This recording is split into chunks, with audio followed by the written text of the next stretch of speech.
Welcome to this introduction to Git and GitHub. I'm Kendra Audyk, and I'm a PhD student in neuroscience at McGill University. I'm making this video for other researchers who want to use Git and GitHub to make their work more efficient, reproducible, and open. I've got some slides on the left to explain concepts, and I've got my bash terminal on the right here where I'll give some examples. I'd just like to recognize that many parts of this presentation are inspired or based on these two great resources, and I'll have more references for specific figures in the video description. I've organized this lecture around our goals. I hope that by the end you'll have a basic understanding of what is distributed version control and why is Git useful, particularly in a research context.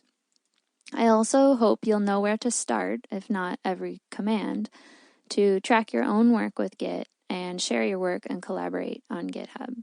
So we'll go through this presentation in the order of these goals. Let's look at what is distributed version control, starting with what is version control in general. Version control tracks changes to files and lets you recall different versions of files. You can see some different versions and the changes that are being tracked in between. Once you have a version control system, it makes your work a lot more efficient and reliable. And it's especially essential when you're doing big collaborative projects because everybody needs to be using the same system for it to work smoothly. You can track almost any type of file, but it works best on text-based files. And we'll come back to this once we've learned a few commands so I can demonstrate to you why Git doesn't work very well for tracking things like Word documents. Now, there are different types of version control, and one type is distributed version control, but let's go through some other ones so that distributed version control makes sense.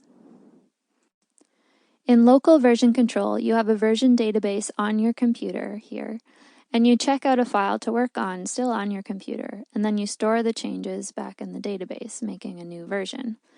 But many people don't write code in complete isolation, so how do we collaborate? To collaborate, you can use centralized version control, where the version database is on some central remote repository, such as a designated machine in your workplace. And then each user will check out the file they need, edit it, and then push it back to the database. This can actually be quite slow because you continually have to communicate with the server. And also there's the problem of what if the server crashes. This problem is solved in distributed version control, where there's a central database, like before, but each client mirrors the entire repository and its history. You can see that the entire version database is on each individual person's computer as well as on the remote database. It's faster because you need to communicate less with the server, and it also has many benefits for large projects with a lot of collaborators. It allows for multiple remote repositories and nonlinear development, which is something we'll come back to later. Now, Git is just one type of distributed version control. This is a good place to quickly distinguish Git from GitHub. Git is the language that we use to do version control, and GitHub just hosts the Git repository online. So GitHub is just this remote server that has the repository copied on it. So the remote repository could be GitHub, or it could be another website like Bitbucket or GitLab, or it could be an actual computer that's connected through a network. Now we've covered what is distributed version control, so let's talk about why Git in particular is useful, and we'll be focusing here on the context of using Git in research. Let's start with a quick history lesson. This will just help you understand why Git is useful because you'll know where it came from. So Linux is a huge open source software project, and actually the Linux kernel is the basis of the operating system that I'm running on my laptop right now. It's Ubuntu. So from 1991 to 2002, they tracked changes to this huge project using archive files and patches, which they just passed around between collaborators. Then in 2002 until 2005, they used BitKeeper, which is a proprietary distributed version control system. However, in 2005, their relationship went a bit sour and BitKeeper was going to start charging money. So in 2005, Linus Torvalds, who actually created Linux, created a new system for distributed version control. And they wanted it to be simple and fast and fully distributed, but also support nonlinear development because it's such a huge project. And we'll come back to what is nonlinear development later. And it had to be scalable. It had to scale easily to huge projects. But the important thing to take away from this is that Git was created for a huge software project. So it's very efficient, but you probably won't need all of its features. Let's dig a bit deeper into how Git is different and why that makes it useful. So Git offers a different user experience. In other version control systems, the user interacts with information like each version is a sum of the base file, here file A, plus all the subsequent changes. This little triangle, this delta symbol just means change. So if you wanted this version of the file, you would just take the original version and sum it. Now, Git stores a stream of snapshots of a mini file system. It's more like saving a new version of a file at each version. Now, under the hood, it's also storing differences between files, not the same full file all the time, but the way the user interacts with it is different. Now, I'd actually argue that this is a more intuitive user experience, which helps make Git easy to use once you understand it. So this is a famous comic by PhD Comics, and it's a situation probably we've all found ourselves in, where we have a file and we feel like we're done, and then we get comments and we have to do a revision. We get a version back with comments and so on, and each version of this file gets renamed, and it becomes a little ridiculous, and you can't remember which version was which, and so on. So it's more intuitive. Git is more intuitive, I think, because it's you interact with information as if every version of the file is like a new saved version instead of a stream of undos, for example. And obviously Git does this in a way that's much more efficient and reliable than somebody trying to make their own system to do this. Let's just dig a bit deeper into why Git is so useful, looking at why it's reliable.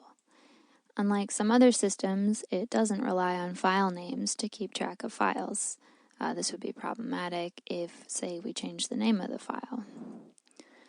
What it does is it converts the contents of a file or a directory into a hash, which in this case is 40 hexadecimal characters, so letters and numbers, letters up to a certain part of the alphabet. And it is this hash is unique and deterministic in one direction.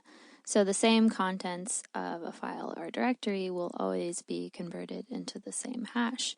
And if you change the content of a file, you'll get a changed hash.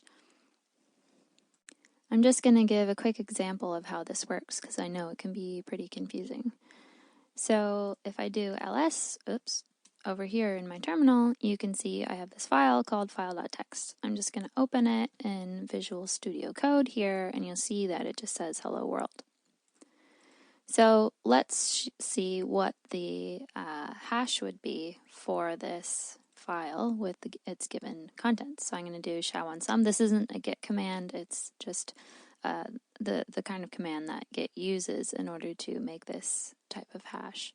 So I do sha1sum and then the file name, file.txt, and I get this hash. So now let's try changing something in the file and see what happens to the hash. I'm going to save it. Let's do the same command again, and you can see the hash is different than it was before. Let's go back in here and change it back to the way it was and do the command again, and you can see now it's the same as it was initially because the contents of the file are the same as it was initially. So this just demonstrates how it is deterministic. Every time you convert the same contents into this kind of hash, you always get the same hash.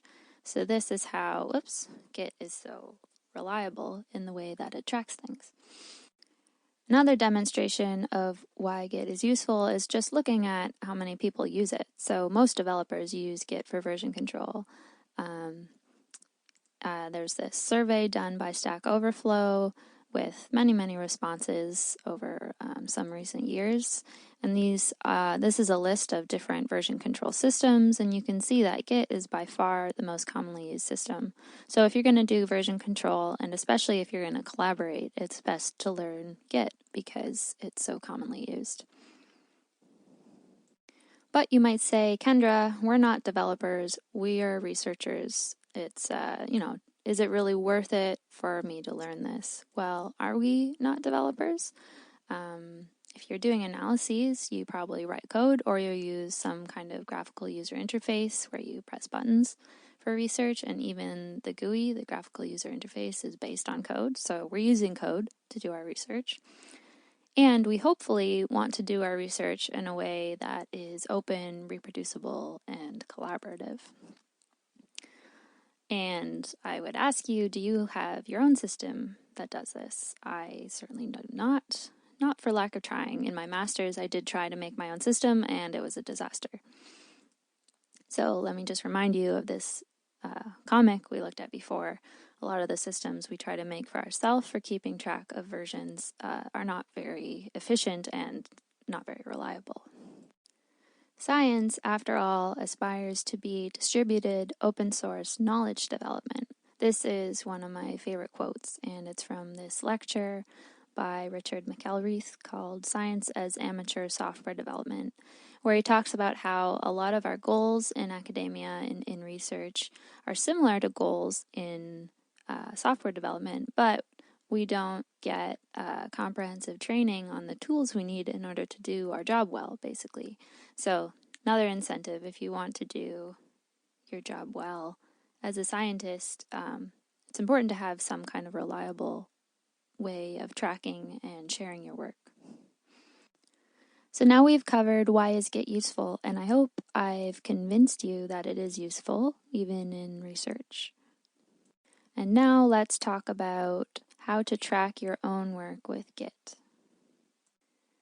These are all the commands that we're going to cover, and I don't put it here to intimidate you. I just want to show you what we're going to be building up to. As we go through each of these commands, we will build up this figure. And keep in mind that you only need a few of these commands to start. I'm pretty sure that when I started, I only used these 4 commands for months before I started to get an intuition of how things worked.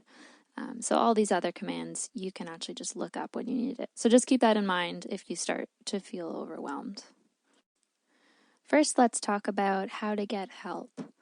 In the terminal, if you know the verb, the Git verb, and you want to know what it does or what are its options, you can use these commands. So there's this Git verb or Git command, verb is the same as command, called git add, and this is one you'll use a lot. So let's just look at the help doc for git add. Git help, and then the command, which is add. And you get this manual. It shows you the name, it shows you basically what it does, it shows you a bunch of different options that you have, and then it gives you a more in-depth description, and it goes into all the options. And this all is also online if you find it weird to be reading these things in the terminal. And just a tip, press Q to exit this. There we go. And really, the main thing you should do is just Google it, because probably for most of the questions you'll have, someone else has had that question and somebody has answered it for them. So just Google things. So the first thing to understand is that there are 3 file states. So a file can be in the modified state, where you have made a change to the file. It can be staged, which just means that you indicated that you want the modified file in your next snapshot. So think of this as putting people in place for a photo. And then committed means you have actually taken the snapshot of the change. These 3 file states correspond to the 3 parts of a Git project on your machine. So first we have the working directory here, which is where you make changes. It is the version of the project that you're working on. Next we have the staging area or index, where you put what will be in your next snapshot. So these aren't tracked changes yet, you've just indicated that you want to track the changes. And then finally, you have the local repository, which is where there are metadata and objects that make up the actual snapshots. So we won't go into exactly what those metadata and objects are, but I just want to reiterate that the only thing that makes a repository a folder a Git repository is just that it has this .git subfolder. So here, if we look at the contents of this directory with the -a option in order to look at hidden files, you can see that there's this .git subfolder, and that's what makes this a Git repository. This also corresponds to a 3-step basic workflow, and I'm repeating these similar concepts in slightly different ways so that it really sinks in, because this is a very important part of using Git. So first in this workflow, you change a file in your working tree, so that's in this working directory here. Then you stage the file by using the command git add and then the file name. And this, in terms of Git, moves it into the staging area. And finally, git commit, when you actually take the snapshot, you use the command git commit, and then -m is the option you use to add this short and informative commit message right in the command line. And it's really important that you use a commit message that is informative so that later when you look through your commits, and I'll show you how to do that in a bit, but when you look through your commits, you want to actually know what you did at which commit so you can go back and change things if you need to. So again, git add is just getting things on stage ready to be committed, but it's not actually committed yet. And then git commit is actually taking the snapshot. I'll just do a quick demo to show how this works. So let's look in the directory I'm in right now. You can see that it is a Git repository, and I have this file called file.txt, and I'm going to edit it. So I'll open it in VS Code, and I'm going to add Kendra. Let's add I'm Kendra and save it. And then I'm going to do git add and then the file name. Oops. And then commit it with git commit, then the option -m so I can add the commit message right in the command line. And let's see, I added a line for demonstration. So, and Git has this neat feature where after you do something, it kind of like tells you what you did. And this is really helpful for catching mistakes, and you'll see other examples of the output of Git being very useful. Now, how do you actually start a Git repo? I talked about making a change before doing this, even though you actually have to start the Git repo before you can track changes, just because I needed to talk about making a change before you could understand these different parts of the Git repo. So there are 2 options for starting a Git repo. First, you can clone an existing repo from a remote place, for example, from GitHub. In this cloud here, I have GitHub. So you can clone it to your computer, or you can make an existing folder into a repo. So you just change into the directory that you want to be a Git repo, and you just run the command git init. And I'll do a quick demo again. If I go up a folder into my teaching folder, I can make a folder called temp, which I'll delete later, which is why I'm calling it temp.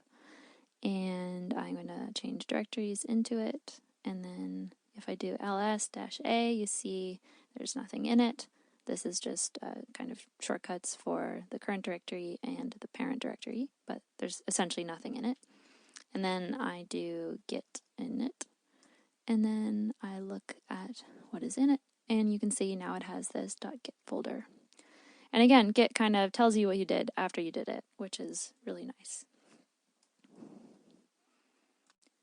Now we're going to talk about inspecting what's going on with Git. So these are really useful commands that don't do anything. So you can use them as much as you want, and you don't have to worry about messing anything up. So first we have git status, which lets you check the status of the files in your repo. Basically, it tells you which files are in which position here. And I'll demonstrate this in a second. To actually see what changed, you can use git diff. And to see the history of your repo, you can use git log. So now I'm just going to give a demo of all these commands in the context of the workflow that I did previously. So first let's do git log. You can see the previous commits that I've made identified by their unique hash. And again, like I said, each file is made into a hash for Git to keep track of it. And all of the files hashes are then hashed, and that is the commit hash for all the changes that happened in that commit. So we can see the author and the date of the commit, as well as the message that I gave during my commit command.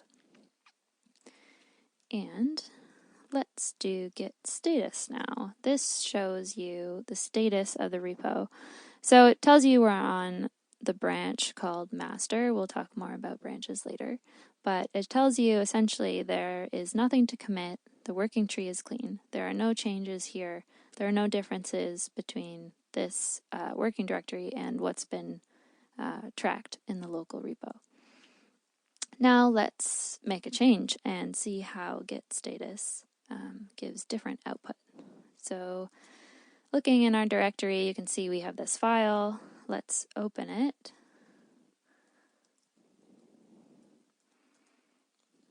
And make a change. I love winter. And save it. Yes, I am a true Canadian. Now let's do git status.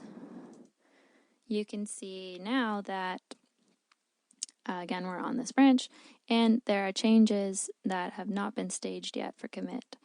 And this is the file that's been modified. So Git, again, is really helpful. It tells you what you can do in order to add more files to update what will be committed. And if you want to discard this change, you can do git restore.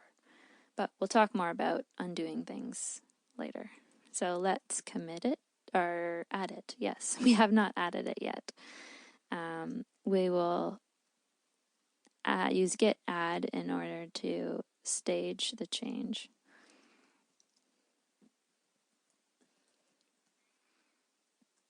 Now let's do git status again.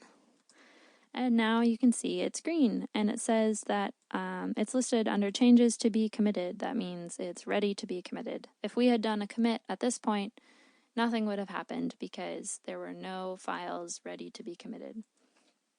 So let's do git commit with a commit message. Added that I love winter. And again, git tells you what you did, and let's do git status. Once again, there's nothing to commit. The working tree is clean because we've taken a snapshot of all the changes that we made. So now let's do git log, and you can see that there's now 3 commits, and the latest one is at the top. This is the one where I added that I love winter.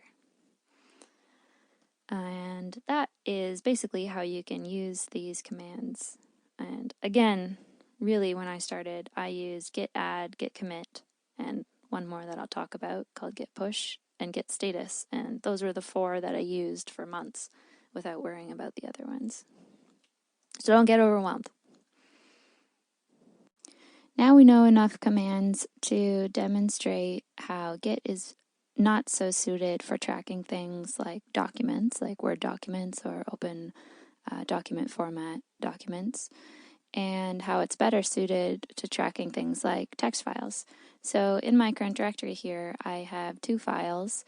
One is open document format and the other is a text file, and I'll just open both of those up. And you can see that they both have the same text inside them. And I'll add a line to each of them. I'm Canadian, save. Okay, and I'll minimize those. Now let's see what the git diff is like for each of these files. First, I'll do git status just to show you. I've changed both of these. I have not added them yet. They're not staged for commit. This is just a temporary file because I still have the document open. Just ignore that. If I do git diff and then file.txt, you'll see that Git can conveniently tell me that I added this line, I'm Canadian. On the other hand, if I could git diff and then I do file.odt, it just says that binary files, these files differ. This is the version, one is the version that's been last committed in the local repo, and the other is the version in my current directory. All it knows is that they differ. It doesn't know exactly which words differ within the file. That's because if we actually cat the contents of this file, you can see it looks a bit like gibberish for something that's based on text and is meant to understand files based on simple text. This type of format is difficult to track.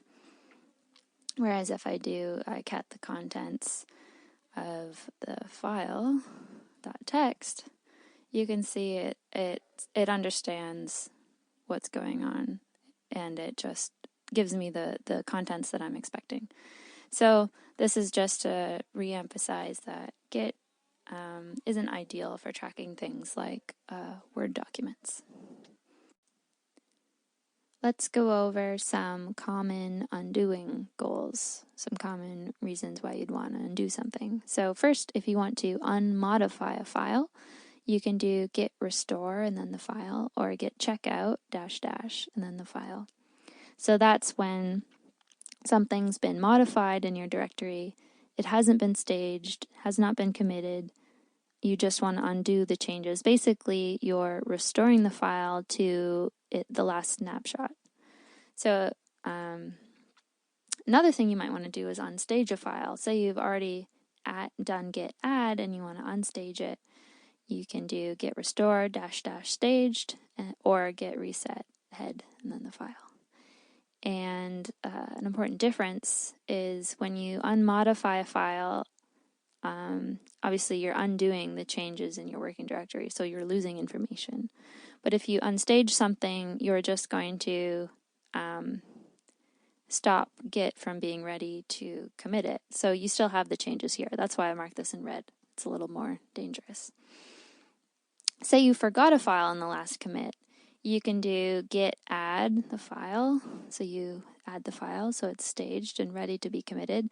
And then you do git commit -- amend. And you don't need a new commit message because you're just amending the last commit, saying, I forgot this file, add it. Or I forgot all of the changes that have been staged, which in this case is only one file. Please commit those changes.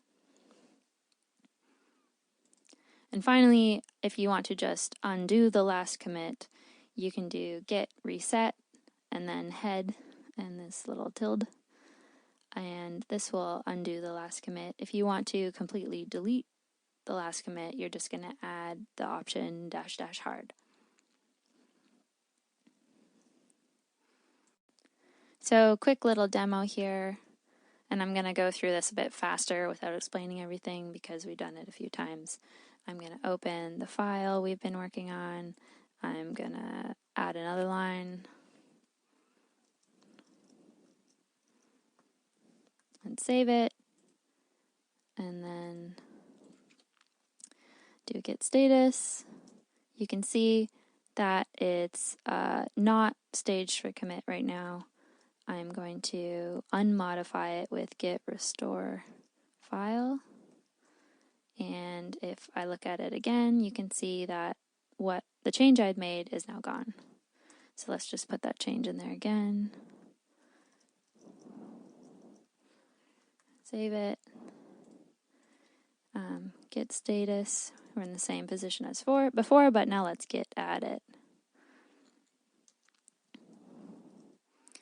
And if we want to now unstage it, you can see it's staged, it's ready to be committed. Now we can do git restore -- staged and then the file, and do git status again. And you can see that now it's at the stage of being in my working directory. And if we open it, we'll see the change is still there, it just is no longer staged. So that's why this is less dangerous. You still have the change, it's just no longer staged. So let's just add it again. Let's commit it.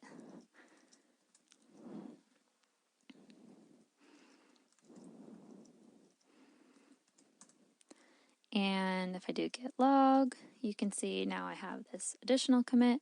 Say I just want to completely delete that commit, rewrite history. I can do git reset hard and then head. And now I do git log. You can see it's as if I never made that last commit. Undoing can feel a bit intimidating at first, so here are a few tips. Don't try to memorize all these commands like I've been saying over and over. You won't have to do undo major things very often. You can always look up. Like, I literally just looked up how to delete a commit. Also, you can try it out in a sandbox repo first. You can make a repo that doesn't really matter, like this one, and just make some files and see what happens when you run a certain sequence of commands. You can also use git checkout and then a commit hash -b and a branch name, and this combination of commands starts a new branch at the point you want to revert to in order to see what it would be like. So we haven't talked about branches yet, so this might not make sense, but if you're coming back to this slide later, that's one option. For minor recent fixes, you can try just reading the output of git status if you can't remember what to do. Again, oops, there we go. Again, if I make a change, blah, and I do git status, it gives this helpful output telling you what you could do, say to undo what you just did. That would be git restore, blah, blah, blah. Also, just look it up. Somebody has probably had your question before. Google is your friend. Now, at last, let's talk about branches. And I have to warn you, branches can be a bit confusing at first, especially because I'm going to use a slightly different diagram than we've been using so far. But you don't actually have to use branches at first when you're starting, when you're just tracking your own work. So feel free to zone out and come back to this when you're ready. So branches are really what you need in order to do nonlinear development, which is something I've mentioned a few times. So to give a sense for why we need this, consider Linux. In the past month, over 1,000 authors have pushed over 5,000 commits to the Linux GitHub repository. And this is a lot of changes, and you can imagine they couldn't have done this in a linear way where each author kind of waited for their turn to make a commit. No, a lot of these changes are happening at the same time, and in that way it's nonlinear. So here is that figure, which is deceptively similar looking to the other figure, but is completely different. Let me explain it. So each row is a different branch. You can see this one is named master. So remember when I did git status oops, it told me I was on branch master. So this is the default branch. So somebody was working on branch master, and then a new branch was opened where they're working on something else. They named the branch develop, and you can see they had a series of commits here.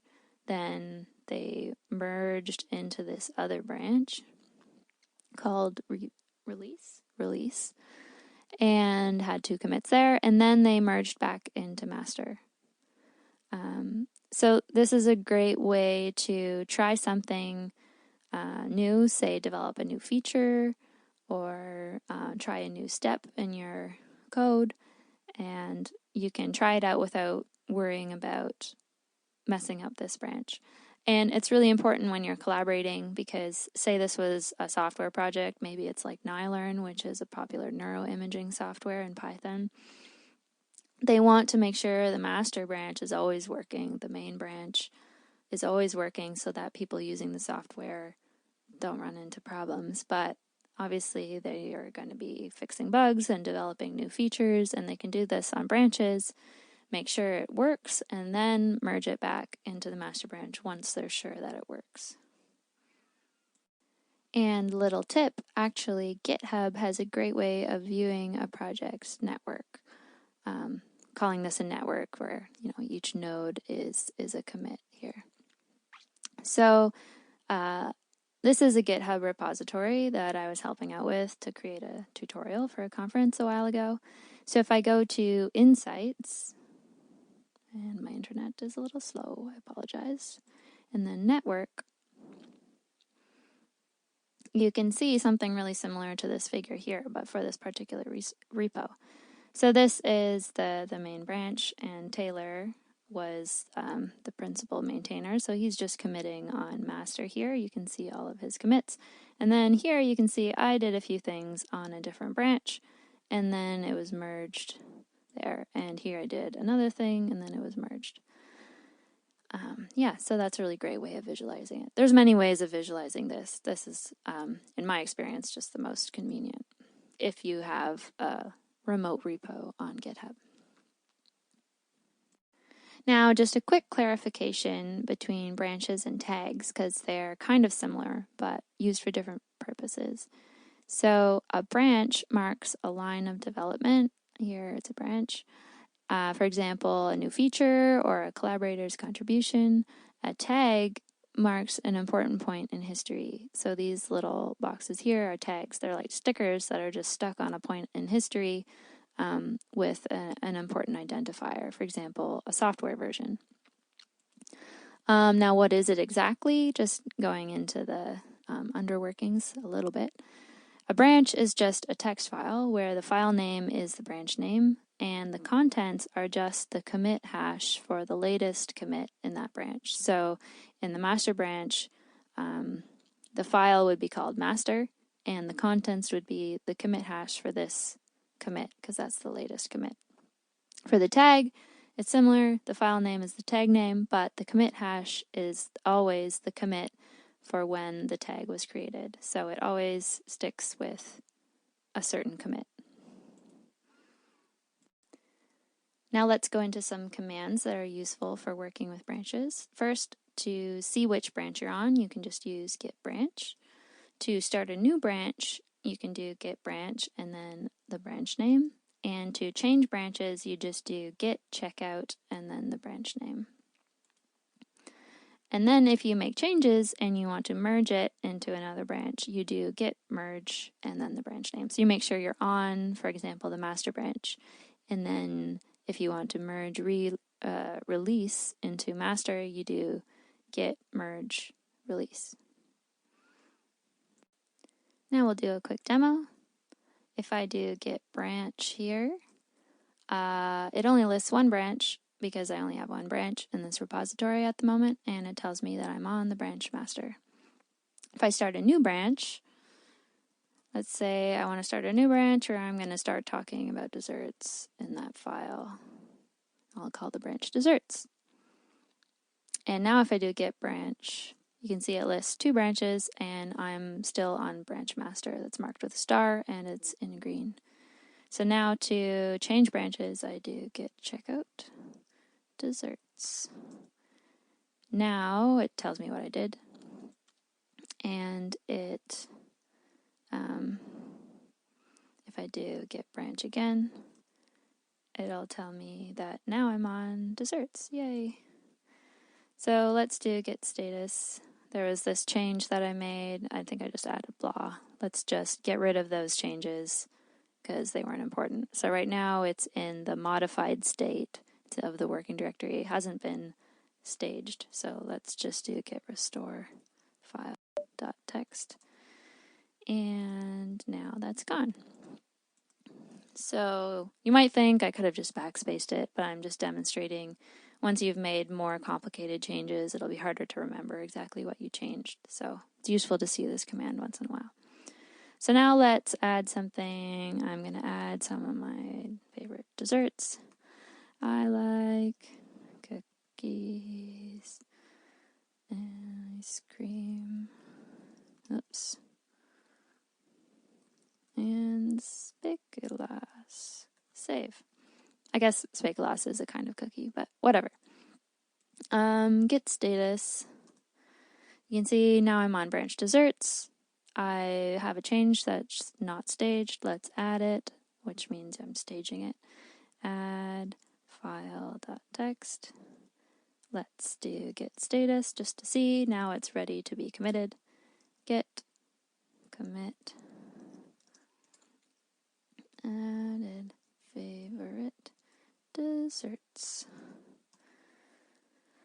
So now if I do git status, there are no changes on the working tree. So now let's go back to master. Now I'm on desserts. Let's go back to master. So it was as if I went here, and now I want to go back to master. So I'm going to do git checkout master.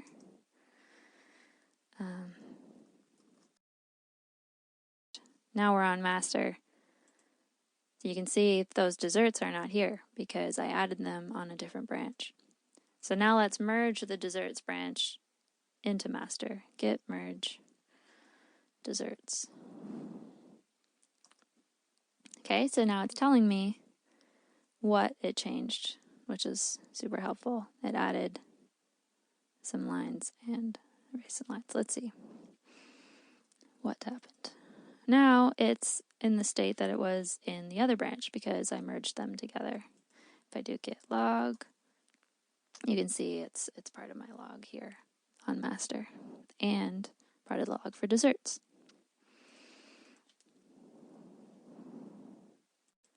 Let's just see these commands on the more familiar figure.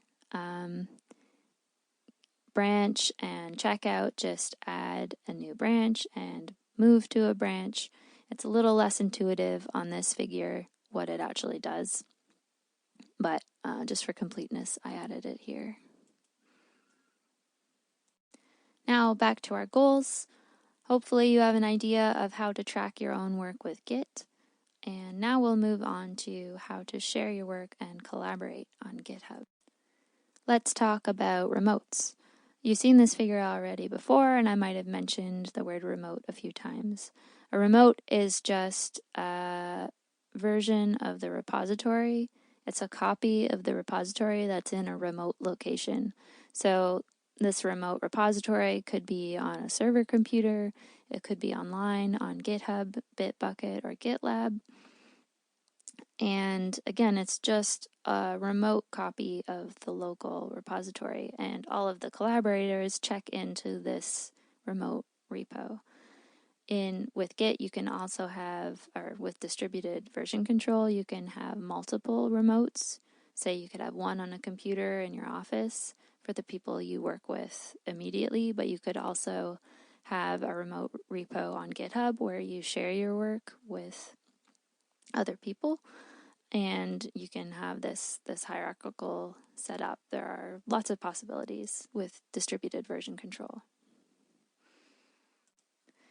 Don't be intimidated by all the possibilities, though, because really to start, you can just have a GitHub repo mirroring your local repo, even if you're not collaborating with anyone, and it makes it really simple. So let's go over a few commands. Git remote -v just shows your remote repos and the addresses of those remote repos. You can add a remote repo using git remote add and then the remote name and then the remote address. You can push commits to a remote repo using git push and then the remote name and then the branch name you want to push. You can fetch commits from a remote repo, for example, changes made by a collaborator using git fetch and then the remote name. And you can merge those fetched commits from a remote repo using git merge remote name /branch. And we already used the git merge command. So I just want to reiterate for these commands and for most git commands, there's lots of possibilities of what you can do with them. Honestly, I would just suggest looking up what you want to do, and somebody will have asked it and answered it.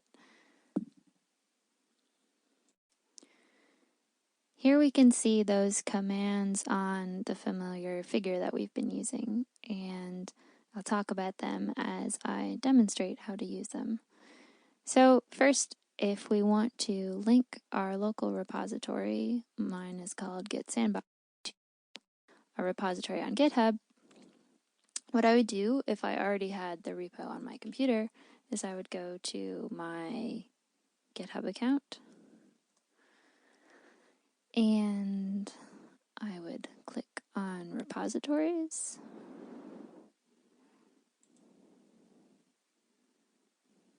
And then I would click new.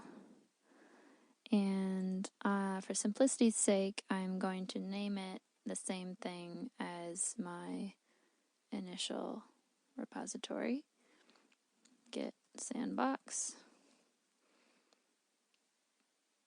I will just say a sandbox repo for demonstrating using Git and GitHub. I'm going to make it public because I don't really mind. I'll just delete it later.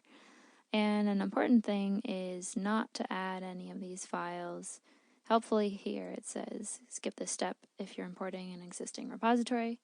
The thing is, if we create these files when we create the repository on GitHub and then we try to link it to our local repository, we won't be able to merge the two because they will have different histories. So once they're linked, we can change one and then merge them together.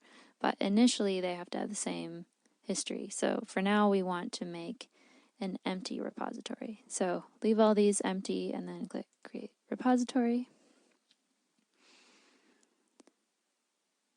And my internet is extremely slow.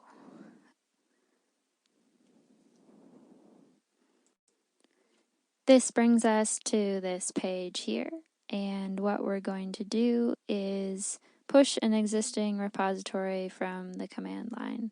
So I'm just going to copy this using this button, and then I will paste it here. And what this is doing is adding a remote called origin at this address, and it might look a bit different from you. I use SSH to connect. You might just have the URL here. And I'm renaming the principal branch to main because now the default for GitHub is that the principal branch will be main, not master. And then I push all of the commits I've made so far to the remote called origin. Again, I just added this remote, called it origin, and gave it this address. So I'm pushing everything there, and the thing that I'm pushing is everything on the main branch. So now when I go to the repo by clicking here, let's just wait for it to load. Now it's loaded, and you can see that I am on the branch main. There's only one branch here because I only pushed one branch. And I have the two files. that are in my repository here. Now if we go back to this figure, we can understand what we did before. So we use git remote, add origin, and then the URL to link our local repo to our remote repo. Now if we do git remote -v, we can see that we have this remote called origin, and this is its address, and it's the same remote for fetching and pushing. You could have different remotes for fetching and pushing. And we pushed our changes locally to the remote repo with git push origin main. So that means we want to push we want to push to origin, the remote called origin, and what we want to push is the main branch.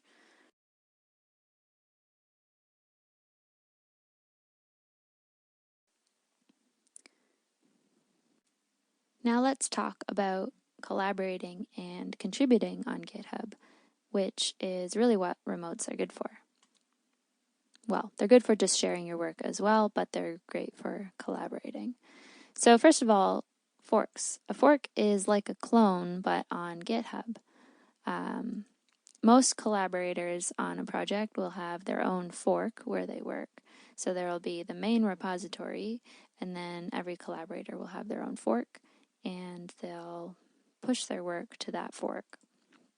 So here you can see what the basic flow would be is here's this other remote repository. Say this is like, say it's a open software you want to contribute to, like Nylearn, neuroimaging software. So you would fork the main repository. Sorry, I shouldn't use main, that's a name for a branch. You fork the original Nylearn repository so that you have your own copy on GitHub. And then you clone that repository and start a new branch. And on that branch, you add and make changes and add and commit them, and then push those changes to your remote repository. And we have this separation here, which is a little confusing, but very useful, because in this way, you can push changes and they can be reviewed effectively before being integrated into the remote repository.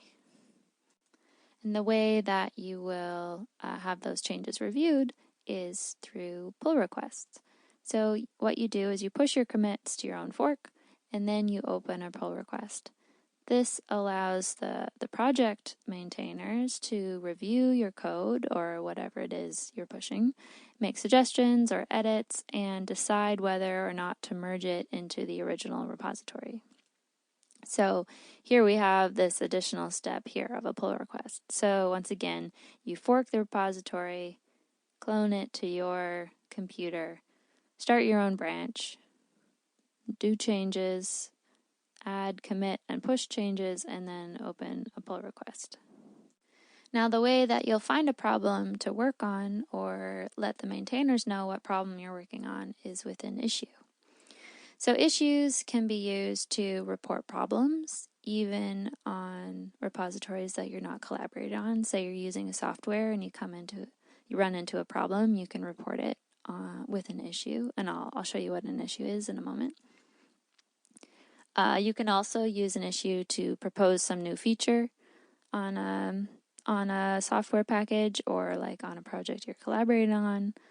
Or you can say, I want to contribute to this project, and then look through the issues to find something to work on, and then work on it. So now I'm going to demonstrate those 3 features of GitHub.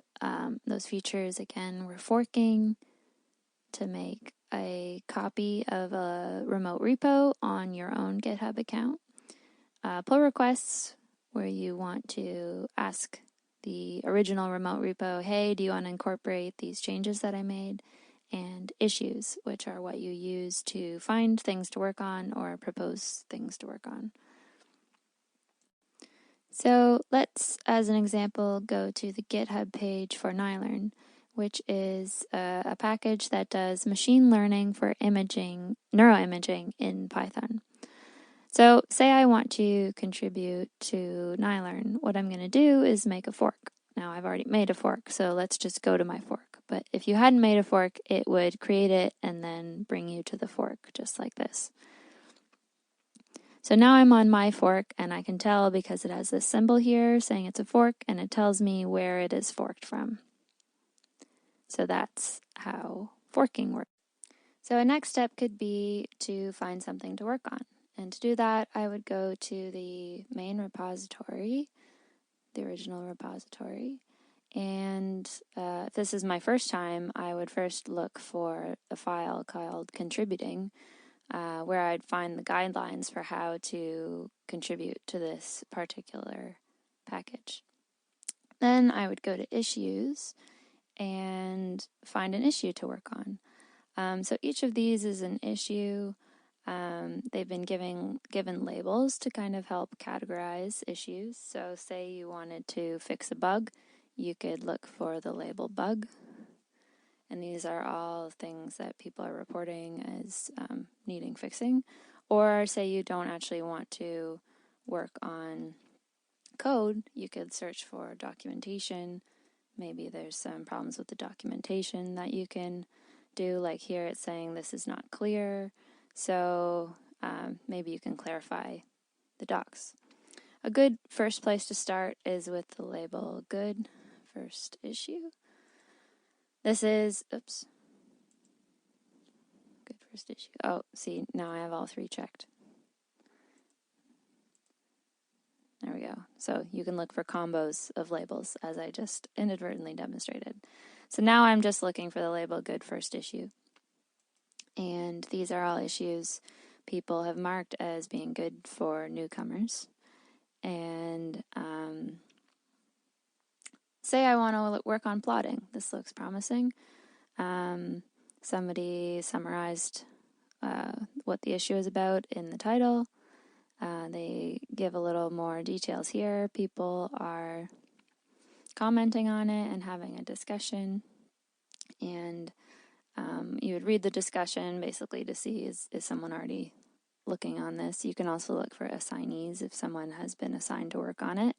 And if you think you could fix the problem or do the enhancement or whatever it is, you could say here, hey, can I work on this? Or whatever you want to say to let the project maintainers know that you're interested. And then you get the go-ahead to work on it, and you can start working on it. Now we have something to work on, and the next step will be to go to our own fork and download the code onto our machine so we can start working on it. So we do that by clicking this download code button and then select the type of clone you want to do. I'm using SSH to communicate with GitHub, so I'm just going to copy that. And then I'm going to go to my terminal. I'm going to navigate to a location where I want this new repository to be. I'm going to go to my projects folder, and now we can clone the repo to our computer so that we will have a local copy. So we did fork, and now we're going to clone our fork with git clone, and then the repo address on GitHub. Again, this is our fork, and I'm cloning it to my computer, and now Git has made a folder called Nylearn, and you can see I have all the contents of the Nylearn folder. Now the next step is to start our own branch. So you can see branch. Right now there's only one called master, so let's make one to work on. And the issue we're working on, let's just go back to it because we want to name our branch something informative, is about supporting 4D images for plot ROI. So maybe I'll call it 4D plot ROI. Actually, I don't know. Git branch. There we go. So now I can move on to that branch. and make my change, and then add the changes, and then commit with a informative message. And something that's really cool about GitHub is if you reference the issue in your commit, then it'll automatically generate this message here saying Kendra opened a pull request related to this issue. So I could write something like addresses, and then the number sign. Number sign indicates you're going to reference an issue, and then 2721. I'm not going to actually commit because I have nothing to commit right now. But you get the idea. Now if I'm ready to share my changes, I can push them to my fork with git push origin and then the name of the branch. And then I can go to my fork, which is here, and a little pop-up here would say, do you want to open a pull request?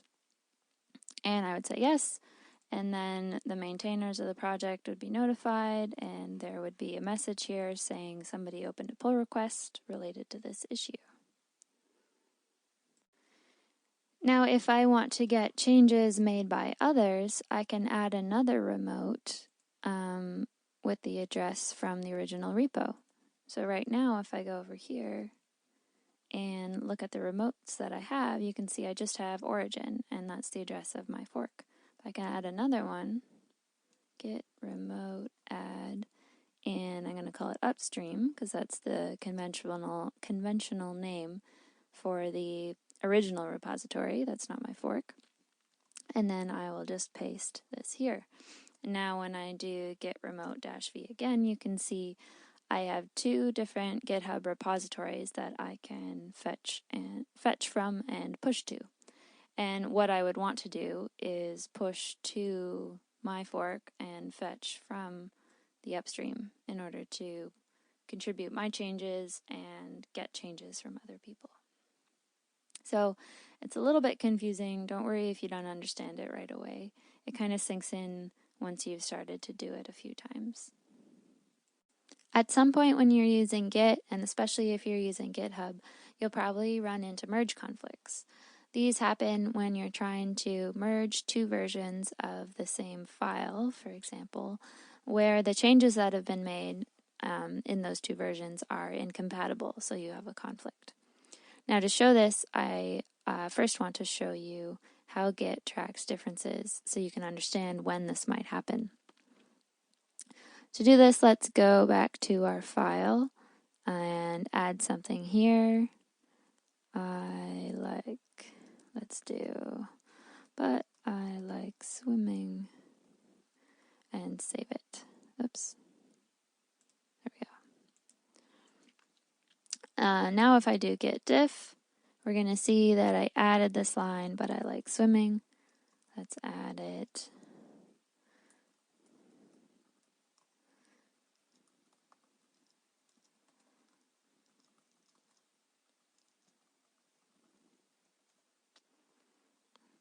Okay, so we added and committed it.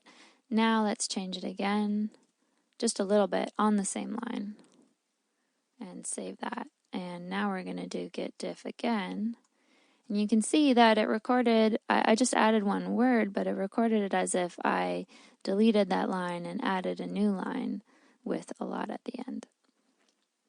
So basically Git is tracking line by line, and if you have two changes on the same line that are coming from different sources, it'll cause a merge conflict.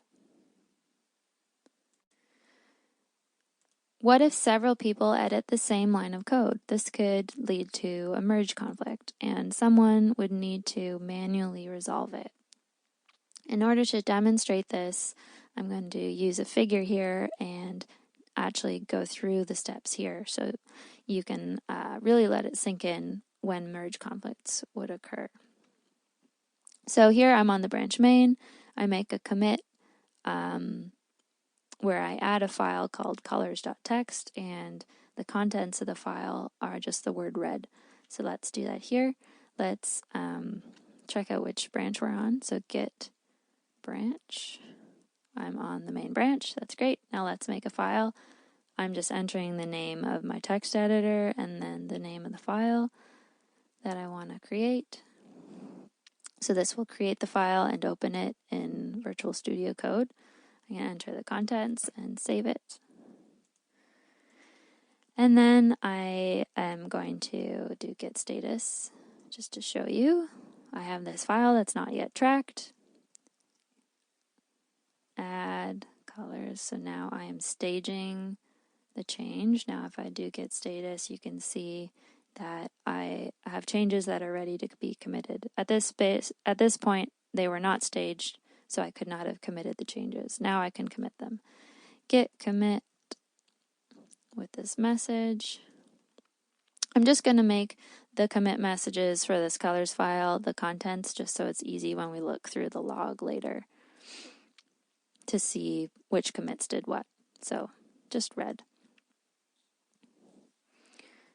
Now we're going to start a new branch where we change the file by adding the color blue. So again, git branch, we're on the main branch. Let's add a new branch called new branch. So you can see we've added it, it's here, but we're not on it. So now let's change to that branch, git checkout, new branch. See, now we are on the new branch. Great, let's edit this file. I'll do code colors.txt because the file already exists. It's not going to create it again. It's just going to open it. And let's add blue. Save. Git status. You can see we're on the branch, new branch, which actually is not a very good name for a branch. Don't name your branches new branch. Try something more informative. Anyways, we're on this new branch. There are changes that are not staged. So if we made a commit now, they would not be committed because they're not staged. So let's add them so they're staged. Git add colors.txt. Now I do git status again. You can see that now there are changes that are ready to be committed. So let's do git commit. And for the commit message, I'm just going to do, again, the contents of the file so that we can remember well. Oops. Sorry about that. Oh. There we go. All right, now I do git status again. We're on this branch. There's nothing to commit. What's next? So then, but back on the main branch, say someone else is working on the main branch. Someone adds the color green under the color red. So let's check out the main branch and do that change. And this is really handy. Git tells us that your branch is ahead of origin main by one commit. So that's the remote repo. So it's telling us that this branch we just made is ahead of origin, the remote called origin, and the branch main. So here we go. Now we're on main. Let's just pull up that file. Look, blue is not there because we added blue on this new branch and we're on the main branch. So let's add green and save it. Now if I do git status, you can see these changes I just made are not staged for commit. I have to stage them with git add colors.txt, and then I can commit them. Red, green. All right, so just think for a sec. What do you think would happen if I did git log? Would I see all three of these commits? Remember, right now I'm on the main branch. So let's see, git log. These are previous commits. You can just ignore them. Red was the first commit, and then I have red, green. But you can see I don't have the red, blue commit. Let's quit that with the letter Q, and I'll use Control L to clear the screen there. What's next? Well, next we want to merge the new branch into the main branch, and this is going to result in a merge conflict, and I'll explain that in a second. So let's see. We're on the main branch, and we want to merge the new branch into it. So I do git merge new branch, and it tells you there was a conflict. So we have to open the file to see what the conflict was, and you can see this exactly what's here. So it's telling you that this is where we are now. This is the current change on the main branch that we're on. And the incoming change from the other branch, called new branch, is blue, and they're on the same line, so we have to pick one. Or we can edit it further and add them both, but if we can only accept one contributor's edits, then we have to pick one. So let's say we actually want to accept this, what was on the new branch. We're going to do accept incoming changes. And this will look a little bit different in different text editors. It looks a little different if you do this merging on GitHub, for example, in a pull request. But the basic idea is the same. It'll tell you you have a merge conflict, it'll tell you where, and it'll give you a choice of what to accept. So let's see, git status. So right now we have unmerged paths. We just merged it in this file, but we haven't added or committed that resolution of the merge. So let's do that. Git add colors.text. Git status. Now it's ready to be committed. So and it handily tells us that all conflicts are fixed, but you're still merging. So we still have to finish our commit in order to actually merge it. So let's do git commit, merge, new branch. Let's say we accept blue instead of green. Now if I do git log, you can see that both branches have been merged, so we see all of the commits. We see the initial commit here, which was there. We see the commit we made on new branch, which was there. And then we see the commit that we made, again, on the main branch here. And we see the merge. And we can see that's where we are now. We're on the main branch at this point. This was the latest change. And that's how you create and resolve a merge conflict.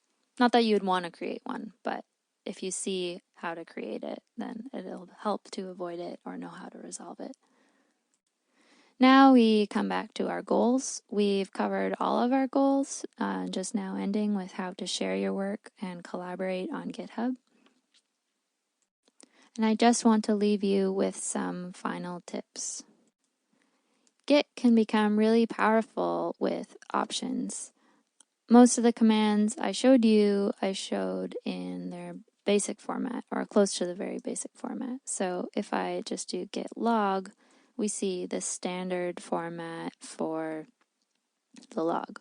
However, if I add an option, say I add the option git log -- graph, it gives me this kind of illustration of the graph. And I added this figure here just to show this is Git's attempt to do this kind of graph, but in the command line. So you can see the main branch here in green.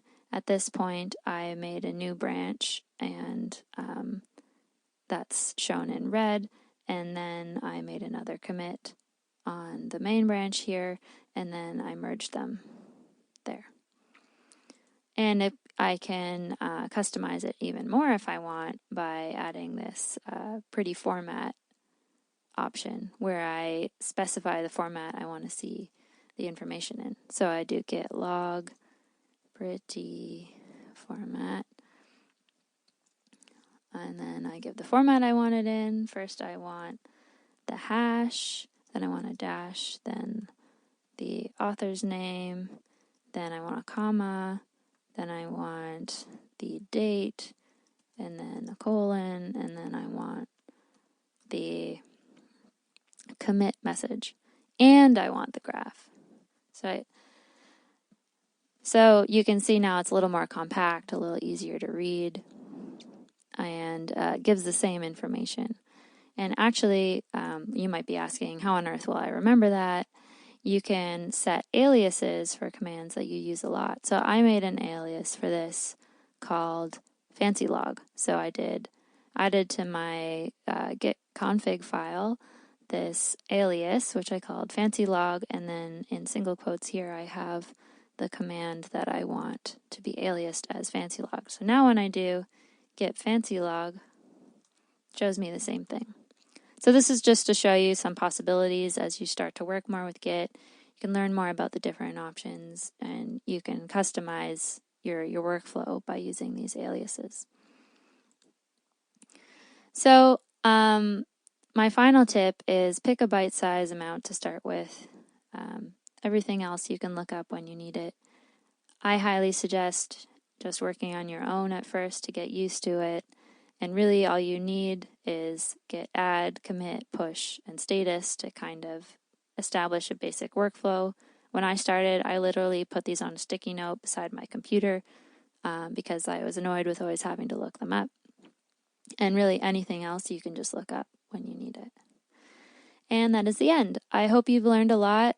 Once again, I used the book Pro Git and the tutorial by Software Carpentries to learn more about Git, and I based a lot of this on those. Some of my figures are from those resources, and I'll put all the figure references in the YouTube video description. Thanks so much, and hope that helped.